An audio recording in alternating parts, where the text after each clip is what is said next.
Oi, pessoal! Hoje eu tô aqui para falar com vocês sobre a minha coluna.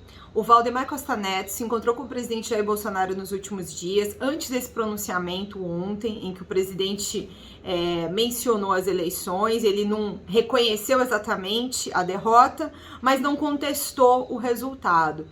E nesses encontros com o Valdemar Costa Neto, que é o presidente do PL, o partido do presidente, eles conversaram sobre o futuro. A ideia do Valdemar Costa Neto é que o Bolsonaro lidere uma espécie de oposição nos próximos anos. Então o que ele quer? Ele quer alugar um escritório, montar um escritório para o Bolsonaro em Brasília, para que ele se reúna ali com a base, lidere e oriente os projetos nos próximos anos.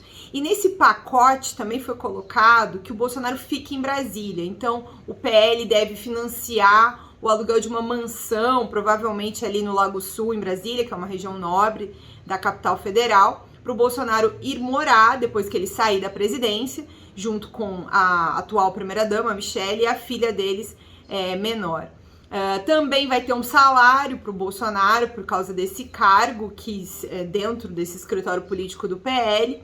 E esses são os primeiros planos, as primeiras negociações. Também tem uma preocupação por parte do Bolsonaro com relação aos processos judiciais que ele já responde em diferentes tribunais e que ele quer uma ajuda do PL para custear advogados. O Bolsonaro ainda não respondeu se ele topa essa proposta do partido via Valdemar, mas existe uma grande chance de que sim, inclusive porque ficar em Brasília é uma opção até familiar. O Flávio Bolsonaro vai continuar sendo senador, continua em Brasília, o Eduardo também, então ali eles têm meio que montado uma base já. Quem vai ficar no Rio de Janeiro é só o Carlos Bolsonaro, que é vereador do Rio de Janeiro. Mas a gente tem que acompanhar ainda a todos esses detalhes nos próximos dias para ver se realmente isso vai se firmar. Mas a princípio foi isso que foi conversado nos últimos dias. Tem uma coisa só dentro desse plano do Valdemar Costa Neto, de uma liderança do Bolsonaro em relação à base parlamentar,